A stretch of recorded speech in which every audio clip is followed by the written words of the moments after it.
வணக்கம். நிபி mini form YouTube channel புதுசாக பார்க்குறார்கள் subscribe பண்ணி அருகில் இருக்கிற பெல் பட்டனை ப்ரெஸ் பண்ணி வச்சுக்கொள்ளுங்க. அடுத்தா இந்த வீடியோ ஃபுல்லாக பாருங்கள், லைக் பண்ணுங்கள், கமெண்ட் பண்ணுங்கள், ஷேர் பண்ணுங்கள். ஓகே, நம்ம இன்றைக்கி பார்க்க இருக்கிற விடயம் நாட்டுக்கோழி வளர்ப்பில் கோழிகளுக்கான உடல் எடையை எப்படி அதிகரிக்கிற இதை பற்றி தான் பார்க்க இருக்கிறோம். இதை பற்றி நம்ம விரிவாக பார்க்க இருக்கிறதால இந்த வீடியோ கொஞ்சம் நீளமாக போய்கொண்டிருக்கும். சரியா? ஓகே, வாங்க இப்போ வீடியோக்குள்ளே போய் என்ன விடயங்கள் இருக்குன்னு சொல்லி பார்ப்போம். ஓகே நண்பர்களே, நீங்கள் கோழி வளர்ப்பில் நீங்கள் முதல்ல கவனத்திற்கொள்ள வேண்டிய விடயம் சுத்தமான இடம். இதை நீங்கள் முக்கியமாக கவனிக்க வேண்டிய விடயம். அப்போ கோழிகள் வளர்ந்து வரும் இடத்தை நீங்கள் அடிக்கடி சுத்தம் செய்ய வேண்டும். கிழமையில் 2 நாட்கள், குறைந்த நாட்களாக 2 நாட்களாவது நீங்கள் சுத்தம் செய்ய வேண்டும் கிழமையில். அப்படி டைம் இருக்கிறார்கள் ஒவ்வொரு நாளும் நீங்கள் சுத்தம் செய்தாலும் நல்ல விடயம்தான். அப்போ கோழிகளுக்கான இடத்தை சுத்தமாக வச்சுருக்கணும். இது முதலாவது விடயம். இப்போ நீங்கள் ஏன் சுத்தம் செய்யணுமென்று கேட்பீங்க. ஏன் சுத்தம் செய்யணுமென்று சொன்னால் கோழிகள் கழிவுகளை அடிக்கடி விடும். இதனால் அந்த இடமே சுத்தம் இல்லாமல் போயிடும். அப்போ இதனால் கோழிகளுக்கு நோய்கள் ஏற்படும். ஏன்னு சொன்னால் அங்கே கிருமிகள் அதிகமாக உற்பத்தி ஆகும். இதனால் இந்த நல்லா இருக்கிற கோழிகளில் இந்த கிருமிகள் போயிடுச்சுன்னு சொன்னால் கோழிகள் உடல் எடை அதிகரிக்கிறதுலையோ இல்லை வளர்ச்சி அடைகிறதுலையோ பாரிய பின்னடைவை சந்திக்கும். இதனால் சுத்தமான இடத்தை முதல்ல நீங்கள் உணவு தண்ணி கொடுக்குறத விட முக்கியமாக கவனிக்க வேண்டிய சுத்தமான இடம். அந்த நோய் வராமல் அதுகளை நோய்கள் ஏற்பட்டாலும் அந்த சுத்தமான இடத்துல இருக்குமென்னு சொன்னால் மிக விரைவில் குணமடைஞ்சு அதுகள் உஷாரான நிலைக்கு வந்துடும். அப்போ நீங்கள் சுத்தமான இடம் தான் முதலாவதாக நீங்கள் கவனத்தில் கொள்ளணும். இப்போ இரண்டாவதாக நம்ம கவனிக்க வேண்டிய விடயம் நீர்.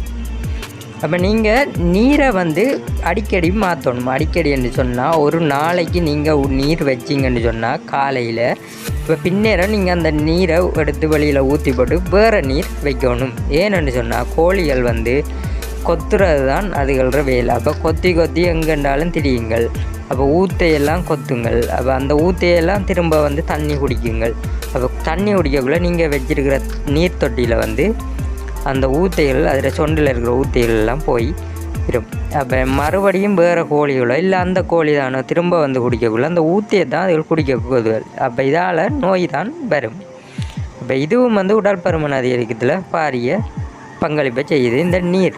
அடுத்ததாக நீங்கள் பார்த்தீங்கன்னு சொன்னால் இந்த நீர் தொட்டிக்குள்ளே சில கோழிகள் கழிவுகள் எல்லாம் போயிடும். கோழிகள கழிவுகள்லாம் நீர் தொட்டிக்குள்ளே அதில் போயிடும். அப்போ அப்படியான டைமில் வேறு கோழிகள் அதை குடிக்கக்குள்ளே அதுகளுக்கு நோய்கள் வரும். அப்போ உங்களுக்கு தெரியும் ஏன் என்று நீர் தொட்டியை சுத்தம் செய்யணும் என்று உங்களுக்கே தெரியும்.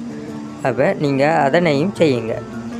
அடுத்ததாக உணவு தொட்டியை சுத்தமாக வச்சுருக்கணும். இதுவும் நீர் தொட்டியை போகலாம். அப்போ கோழிகள் கழிவுகள் மற்ற விடயங்கள் எல்லாம் இருக்குது. அப்போ நீர் தொட்டியை சுத்தம் செய்கிறப்பல நீங்கள் உணவு தொட்டியையும் சுத்தம் செய்ய வேண்டும்.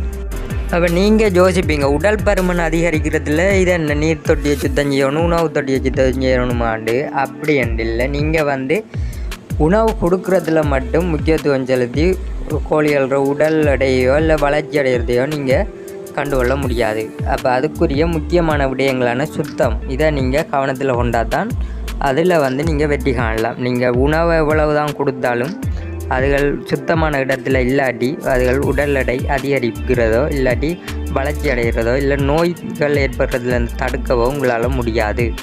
இதை நீங்கள் கவனத்தில் கொள்ள வேண்டும். நம்ம இப்போ தொடர்ச்சியாக பார்ப்போம் உடல் எடையை அதிகரிக்கிறதுக்குரிய உணவுகள் என்னன்றதை நான் பின்னுக்கு சொல்லுவேன். ஓகே, இப்போ பார்ப்போம். அடுத்ததாக வெயில் படக்கூடிய இடத்துல இந்த கோழிகளை விடணும். ஒரே நீங்கள் அடைச்சி வைக்கக்கூடாது கூண்டுக்குள்ளே. அப்படி நீங்கள் அடைச்சி வைக்கிறவங்கள்ட்ட இடம் இல்லாத ஆக்கள் அடைச்சி வச்சிங்கன்னு சொன்னால் நீங்கள் அந்த குண்டு வல்பை போட்டு அடிக்கடி கொஞ்சம் அதுகளுக்குரிய சூட்டை நீங்கள் காட்டணும். அதே போல் ஃபுல்லாக நீங்கள் அடைச்சி வைக்கக்கூடாது. ஒரு பக்கமோ இல்லது 4 பக்கமோ திறக்கக்கூடிய மாதிரி காற்று உள்ளே வெளியே போகக்கூடிய மாதிரியான இடங்களில் நீங்கள் கோழிகளை வளர்க்கணும். இப்போ அடைச்சி வச்சுருந்தாலும் பிரச்சனை தான், நோய்கள் அதுகள் ஏற்படும் தான். அப்போ நீங்கள் வந்து அடைச்சி வைக்கக்கூடிய இடமாக இருந்தாலும் திறந்த இடமாக இருக்க வேண்டும். இப்போ கம்பி, வேலி, நெட், அப்போ இதுகளை போட்டு நீங்கள் வச்சிங்கன்னு சொன்னால் காற்று உள்ளே போய் அடுத்த கண்ணியால் வெளியே வரும். அப்படியான இடத்துல நீங்கள் வளர்க்கணும்.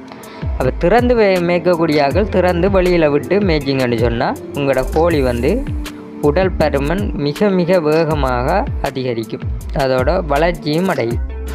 அடுத்ததாக வந்து பார்க்க வேண்டிய மிக முக்கியமான விடயம், கோழிகளை நெருக்கமாக விடக்கூடாது. அப்போ ஒரு கூண்டுக்குள்ளே எத்தனை கோழி விடணுமோ அதுக்கு அதிகமாக நீங்கள் விடக்கூடாது. அப்போ கூண்டுக்குள்ளே 10 கோழின்னு சொன்னால் 10 கோழி தான் விடணும், அதுக்கு மேலே நீங்கள் விடக்கூடாது. அதே போல் 10 கோழிக்கு ஒரு தீவன தொட்டி, ஒரு நீர் தொட்டி ரெண்டு நீங்கள் வைக்க வேண்டும். இப்போ 20 கோழி வளர்த்திங்கன்னா 2 தீவன தொட்டியும் 2 நீர் தொட்டியும் வச்சிங்கன்னு சொன்னால் அந்த கோழி தீவனத்தை எல்லா கோழிகளும் சம அளவில் எடுத்துக்கொள்ளும். இப்போ பார்ப்போம் உணவு. அப்போ எப்படியான உணவுகளை இந்த கோழிகளுக்கு வழங்கணும்ன்றதை பார்ப்போம். அப்போ உடல் பருமன் அதிகரிக்கிறதுக்கு புரதச்சத்து அதிகமுள்ள உணவுகளை நீங்கள் வழங்க வேண்டும். இப்போ புரதச்சத்து அதிகமுள்ள உணவுண்டா என்ன என்று நீங்கள் பார்த்தீங்கன்னு சொன்னால் மக்காச்சோளம், கம்பு, அடுத்தது புழு, உணவு புழு என்று சொல்லுவாங்க அது. அப்போ அடுத்தது வந்து கரையான், இதுகளை வந்து உற்பத்தி செய்து கொடுக்கலாம். எனது நிவி மினி ஃபார்ம் யூடியூப் சேனலில் இதை பற்றின வீடியோகள் நிறைய இருக்குது, உள்ளே போய் பாருங்கள். அடுத்து வந்து காய்கறிகள், இப்போ பழுதாக போன காய்கறிகள்லாம் எறியாமலுக்கு கோழிகளுக்கு கொடுக்கலாம். நீங்கள் துண்டு துண்டு அரிஞ்சு கொடுக்கலாம், இல்லாட்டி வேக வைத்து கொடுக்கணும். வேக வச்சு கொடுத்தீங்கன்னா சாப்பிடுங்கள் விரும்பி. அடுத்தது வந்து மீன் கழிவுகள் இல்லாட்டி கருவாட்டு தூள்கள், கருவாடு வாங்கினீங்கன்னு சொன்னால் அந்த கருவாடு தூள்களை அரைச்சி அந்த கோழிகளுக்கு தீவனத்தோடு கலந்து கொடுத்தீங்கன்னு சொன்னால் சாப்பிடும். அதே போல் வந்து கோதுமை, முருங்கையில், அடுத்த தவிடு, கடலை புண்ணாக்கு, அசோலா, இதுகள் எல்லாம் வந்து புரதச்சத்து அதிகமாக இருக்குது. அப்போ இப்படியான உணவுகளை நீங்கள் கொடுக்கணும். அப்போ இப்படியான உணவுகளை எப்படி கொடுக்கணும் என்று சொன்னால் நீங்கள் கலப்பு தீவனமாக செஞ்சு வச்சுருக்கணும். இப்போ கலப்பு தீவனம் என்று சொன்னால் நான் உங்களுக்கு அந்த வீடியோ எப்படி செய்கிறேன்னு சொல்லி போடுறேன். இப்போ நான் சுருக்கமாக சொல்கிறேன். இதில் கலப்பு தீவனம்னு சொன்னால் இப்போ நீங்கள் மக்காச்சோளம், அடுத்தது தவிடு, அடுத்து வந்து அரிசி, அடுத்து வந்து என்ன புண்ணாக்கு, அடுத்த கோதுமை, இதுகள் எல்லாம் போட்டு கலந்து நீங்கள் வச்சுருக்கணும். அப்போ இப்படி கலந்து வச்சுருக்கிறது தான் கலப்பு தீவனம்னு சொல்லுவாங்க. அப்போ இதை வந்து நீங்கள் கோழிகளுக்கு கொடுத்தீங்கன்னு சொன்னால் சரி. அப்படி நீங்கள் இந்த தீவனத்தை வந்து ஒரே நீங்கள் தவிடு வச்சிங்கன்னு சொன்னால் ஒரே தவிடு வைக்கக்கூடாது. தவிடு வந்து காலையில் நீங்கள் வைக்கலாம். தவிடு வச்சிங்கன்னு சொன்னால் கோழிகள் வந்து முட்டையை வந்து பெருசாக விடும், அடுத்த வந்து கோழிகள் வளர்ச்சி அடையும். இப்போ தவிட நீங்கள் காலையிலே டெய்லி வைங்க. மற்ற அரிசி இதுகளை வந்து டெய்லி நீங்கள் கொடுக்கக்கூடாது. அப்போ இன்றைக்கு ஒரு நாள் கொடுத்தீங்கன்னு சொன்னால் ஒரு 5-6 நாளைக்கு வேறு தீவனங்களை கொடுக்கணும். வேறுன்னு சொன்னால் நீங்கள் இப்போ டைம் டேபிள் மாதிரி தான் போட்டு வச்சுருக்கணும். வச்சுருந்தீங்கன்னு சொன்னால் இந்த கிழமையில் இந்த நாள் இந்த தீவனம் அப்படி சொல்லி நீங்கள் போட்டு வச்சுருந்தீங்கன்னு சொன்னால் உங்களுக்கு இலவாக இருக்கும். அதோட கோழிகளும் மாட்டு தீவனங்களை மாறி மாறி சாப்பிடக்குள்ள அதுகள் விரும்பி சாப்பிடும். இதனால் உடல் பருமன் அதிகரிக்கும். சாப்பாடு நிறைய எடுத்துச்சுன்னு சொன்னால் உடல் பருமன் அதிகரிக்கும். அப்போ நீங்கள் வந்து சாப்பாடு ஒரே சாப்பாடை நம்ம கொடுத்தோம்னு சொன்னால் அதுகள் சாப்பிடாது. அதில் வந்து அதுகளுக்கு ஒரே சாப்பாட்டை சாப்பிட்டு அதில் பருத்துடும். அப்போ அதனால் நீங்கள் அடிக்கடி மாட்டு தீவனங்களை கொடுக்கணும். அப்போ கலப்பு தீவனமும் அடிக்கடி கொடுத்தா அது சாப்பிடாது. அப்போ நீங்கள் அதுக்குரிய நடவடிக்கையை நீங்கள் எடுத்து ஆகணும். இதுவும் வந்து உடல் பருமன் அதிகரிக்கிறதுல முக்கிய காரணமாக இருக்குது. அடுத்ததாக வந்து உணவு புழு, இது வந்து நீங்கள் தவிட்டு மூலம் புண்ணாக்கு இதுகளை பயன்படுத்தி செய்யலாம். இல்லாட்டி சாணி இதுகளை பயன்படுத்தி எப்படி செய்கிறேன்னு சொல்லி எனது வீடியோ இருக்குது, அதை போய் பாருங்கள். அப்போ உணவு புழுகளில் வந்து விரும்பி சாப்பிடுங்கள். அதுகள் நீங்கள் டெய்லி கொடுத்தாலும் அது விரும்பி சாப்பிடும். அப்போ நீங்கள் ஒவ்வொரு நாளும் செஞ்சு கொடுத்தாலும் அதுகள் விரும்பி சாப்பிடும். உணவு புழு சாப்பிடுச்சுன்னு சொன்னால் உடல் பருமன் வேகமாக இது எல்லாத்தையும் விட வேகமாக அதிகரிக்கும். உணவு புழுவும் மற்றும் கரையான் இது ரெண்டுமே உடல் பருமன் அதிகரிக்கிறதுக்குரிய முக்கிய விடயம். ஓகேயா இது ரெண்டையும் செஞ்சு கொடுங்க. கரையான் மற்றது உணவு புழு இது ரெண்டும் உங்களோட கோழிகள் மிக வேகமாக உடல் பருமன் அதிகரிக்க உதவும். அடுத்ததாக நீர். அப்போ நீர் வழங்கக்குள்ள நீங்கள் சீரக தண்ணி, அடுத்த ஓமம், அடுத்த சோம்பு, அடுத்த சுக்கு இது போன்றவங்களை வந்து கலந்து கொடுக்கணும் அடிக்கடி. இப்படியான தண்ணி கொடுக்குறதால ஜீரணம் அதிகரித்து ஜீரணம் ஏற்படும். அப்போ கோழிகள் சாப்பிட்டோன்னே ஜீரணம் அடைகிற வீதம் வந்து கூடுதலாக இருக்கும் இந்த தண்ணி கொடுத்தீங்கன்னா. அப்போ அடிக்கடி அதுகளுக்கு பசி எடுக்கும். ஜீரணம் ஆயிடுச்சுன்னா அப்போ பசி எடுக்க அதுகள் அடிக்கடி சாப்பிட்டா இந்த உடல் பருமன் அதிகரிக்கும். அப்போ நீங்கள் தண்ணியும் வந்து இது அதிகமாக குடிக்கும். இப்போ ஜீரணமாகி தண்ணியும் அதிகமாக குடிக்க உங்கள் உடல் பருமன் வந்து அதிகரிக்கும். இப்போ இதனால் வந்து நீங்கள் சீரக தண்ணி, ஓமம், சோம்பு, சுக்கு போன்ற தண்ணிகளில் வந்து நீங்கள் கலந்து வைக்கணும். அடுத்ததாக வந்து நோய் எதிர்ப்பு சக்தியை வழங்கக்கூடிய மஞ்சள் இதை வந்து தீவனத்தோடு கலந்து வைங்க, இல்லாட்டி தண்ணியோடு கலந்து வைங்க. அடுத்தது வந்து துளசி இதை அரைச்சி நீங்கள் தீவனத்தோடு கொடுக்கலாம். அடுத்தது வேம்பு இதையும் அரைச்சி தீவனத்தோடு நீங்கள் கொடுக்கலாம். இப்படியானதில் வந்து தீவனத்தோடு கொடுத்தீங்கன்னு சொன்னால் உடல் எடை அதிகரிக்கிறதுல இதுகளும் பங்களிக்கின்றது. அடுத்ததாக பார்த்தீங்கன்னு சொன்னால் நீங்கள் கடைகளில் உடல் பருமன் அதிகரிக்கிறதுக்குன்னு சொல்லி டானிக் இருக்குது. இதை வாங்கி நீங்கள் அந்த மருந்து கடையில் கேட்டிங்கன்னு சொன்னாலே உங்களுக்கு எவ்வளவு அளவில் கலக்கணும்னு சொல்லி இருக்குது. அந்த இல்லாட்டி நீங்கள் வாங்குகிற மருந்து பக்கெட்லேயும் அடிச்சிருப்பாங்க 1 லிட்டருக்கு எவ்வளோன்னு சொல்லி. அப்போ நீங்கள் அதன்படி நீங்கள் கோழிகளுக்கு கொடுத்தீங்கன்னு சொன்னாலும் உங்களோட கோழிகள் உடல் பருமன் அதிகரிக்கும்.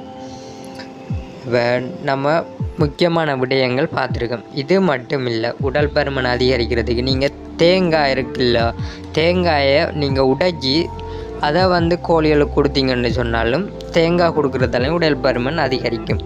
அடுத்தது வந்து நீங்கள் இந்த சோளம் இதுகளை வந்து ஊற வச்சு அந்த முளைத்திறன் இருக்கிற அப்போ மக்காச்சோளமெல்லாம் நீங்கள் ஊற வச்சு தான் கொடுக்கணும்.